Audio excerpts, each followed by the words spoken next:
बिहार राज्य को नया राज्यपाल मिल गया है। केंद्र सरकार ने भारतीय सेवा के पूर्व वरिष्ठ अधिकारी रहे सैयद अता हुसैन को बिहार का नया राज्यपाल बनाया है। वे अब बिहार के 34वें राज्यपाल के रूप में अपनी जिम्मेदारी तुरंत संभालेंगे। लेफ्टिनेंट के बारे में बता दें कि सैयद अता हुसैन भारतीय सेवा के बेहद अनुभवी और सम्मानित अधिकारी के रूप में जाने जाते हैं। इन्होंने करीब 4 दशकों तक देश की सेवा की है, जिनमें उन्होंने कश्मीर में भी अपनी सेवाएं दी है। सैन्य सेवा के दौरान उन्हें कई बार सम्मान भी किया गया है। बहुत ही जो सर्वोच्च सम्मान है देश के, उससे भी उन्होंने सम्मानित हुआ है। तो इस वीडियो में हम जानेंगे कि राज्यपाल सैयद अता हुसैन का पूरा जीवन क्या है और वो किन किन पोस्ट पर है, और राज्यपाल बनने से पहले उन्होंने कौन कौन सी जिम्मेदारी संभाली है। तो इसके उनके जीवन के बारे में, उनके बारे में पूरी जानकारी देंगे, तो वीडियो के साथ बने रहिएगा। अगर ये वीडियो आपको अच्छा लगे तो इसे लाइक, सब्सक्राइब और शेयर करना ना भूलें।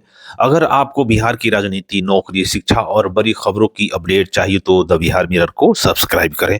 अब चलिए बताते हैं उनके बारे में पूरा डिटेल्स।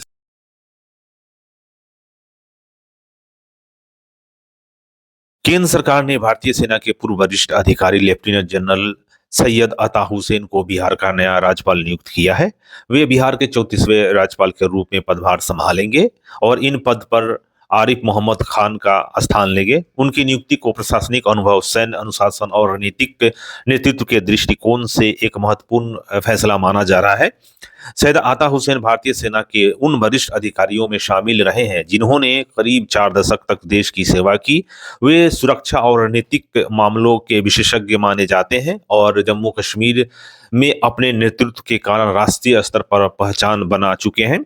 उनकी शिक्षा की बात करें तो शिक्षा और शुरुआती जीवन की बात करें तो सैयद अता हुसैन का जन्म एक सैन्य पृष्ठभूमि वाले परिवार में हुआ था, यानी कि उनके भी परिवार के लोग फौज में थे। उनके पिता मेजर जनरल सैयद महदी हुसैन भी भारतीय सेना के वरिष्ठ अधिकारी थे। अता हुसैन ने अपनी स्कूली शिक्षा नैनीताल से ली है।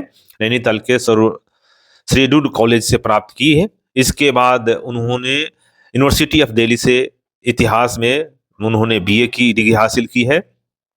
सैन्य सेवा के दौरान उन्होंने राष्ट्रीय स्तर के कई प्रतिष्ठित संस्थानों में भी अध्ययन और प्रशिक्षण प्राप्त किया। इनमें लंदन का royal college of defence study और अमेरिका का Asian Pacific centre for security study शामिल है।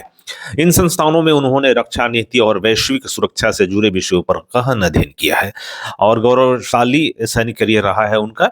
तो बता दें कि सैयद अता हुसैन को वर्ष 1974 में देहरादून स्थित इंडियन मिलिट्री एकेडमी से प्रशिक्षण के बाद भारतीय सेना में कमीशन मिला। उन्हें गढ़वाल राइफल की 4वीं बटालियन में नियुक्त किया गया था। लगभग 40 वर्षों के सैन्य करियर में उन्होंने कई महत्वपूर्ण जिम्मेदारियां निभाई। उन्होंने श्रीनगर स्थित सेना की अहम फॉर्मेशन XV क्रॉप चिनार कोर की कमान संभाली, जो कश्मीर घाटी में सुरक्षा अभियानों की निगरानी करती है। इसके अलावा उन्होंने XXI क्रॉप का भी नेतृत्व किया और सेना मुख्यालय में मिलिट्री स्ट्रेटजी जैसे महत्वपूर्ण पद पर भी कार्य किया। अपने कार्यकाल के दौरान उन्होंने आतंकवाद रोधी अभियानों, सुरक्षा, सीमा सुरक्षा और नीति योजना से जुड़े कई अहम फैसलों में महत्वपूर्ण भूमिका निभाई। वर्ष 2013 में वे भारतीय सेना से सेवानिवृत्त भी हो गए और सैन्य सम्मान से भी सम्मानित किया गया है। और निवृत्ति के बाद वो लगातार मीडिया में देश के सुरक्षा से और जो भी टेम्परेरी इशू होता है उस पर उन्होंने लगातार लिखते रहे, अपने विचार लेते रहते हैं, एडिटोरियल लिखते रहे हैं। सेना से रिटायर होने के बाद उन्होंने अपना सार्वजनिक जीवन में बहुत सक्रिय हो गए और इसी का नतीजा है कि उन्हें 2018 में सेंट्रल यूनिवर्सिटी ऑफ कश्मीर का चांसलर नियुक्त किया गया। इसके अलावा वे राष्ट्रीय सुरक्षा, रणनीतिक मामलों और कश्मीर नीति पर एक प्रमुख विश्लेषक के रूप में भी जाने जाते हैं।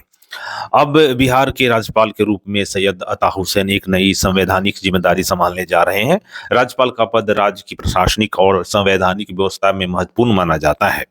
माना जा रहा है कि उनका सैन्य अनुभव, अनुशासन और सेवानिवृत्त क्षमता बिहार के प्रशासन और विकास में सकारात्मक भूमिका निभा सकती है। राजनीतिक और प्रशासनिक हलकों में उनकी नियुक्ति को अहम माना जा रहा है और अब सभी की नजर इस बात पर है कि वे राज्यपाल के रूप में बिहार के लिए किस तरह की भूमिका निभाते हैं। इस वीडियो में इतना ही। मिलते हैं एक इसी तरह के अपडेट में, इसी तरह के वीडियो में। तब तक आप देखते रहिए द बिहार मिरर। यहाँ तक देखने के लिए बहुत बहुत धन्यवाद।